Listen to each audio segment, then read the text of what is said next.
Namaskaram. Om Shri Padmanabhaya Namaha. Sri Padmanabha Swami Temple is one of the most ancient temples of India and the most significant one in the erstwhile state of Travancore. The temple finds mention in various Puranas as well as Tamil Sangam literature pointing to its antiquity and hoary traditions.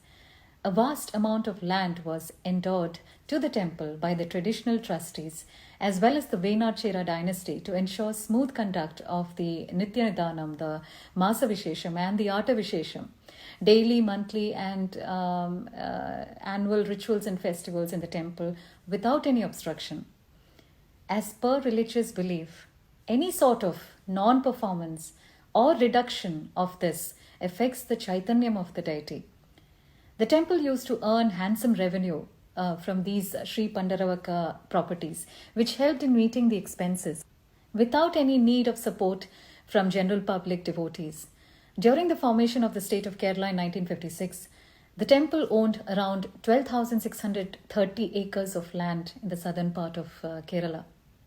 Later, these lands were vested in the government through the Sri Pandaravaka Lands Enfranchisement and Vesting Act of 1971 with the stated objective of agrarian reforms.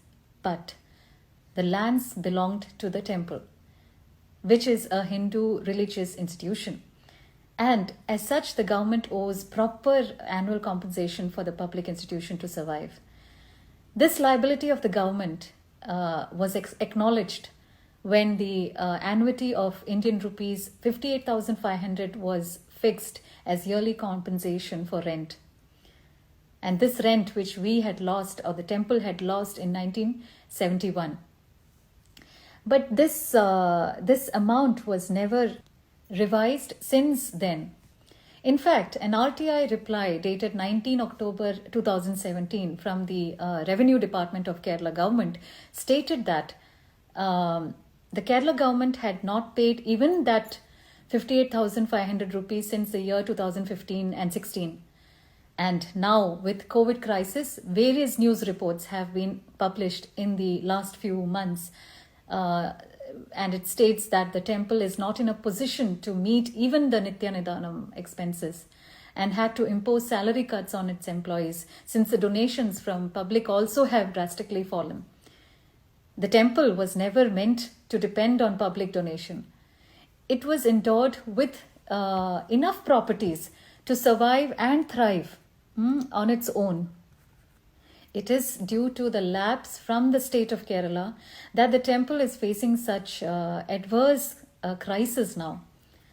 Hence, we at People for Dharma had sent a representation to Kerala's Chief Minister's office on September 28, 2020, requesting the government to take necessary steps as soon as possible to revise the annual rental compensation to be paid to the temple as per the current market rate of the rupee.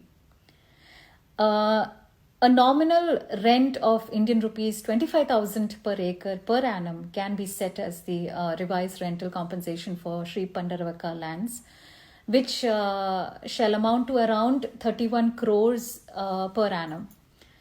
This shall also be revised every 4 years by 25% to meet the increase in expenses. Unfortunately, the Kerala government has not responded to our request, nor has it taken any action on this so far. So we have no choice but to approach the court for asking justice. We request all devotees to be with us and support us as always because our temples need justice. Namaste.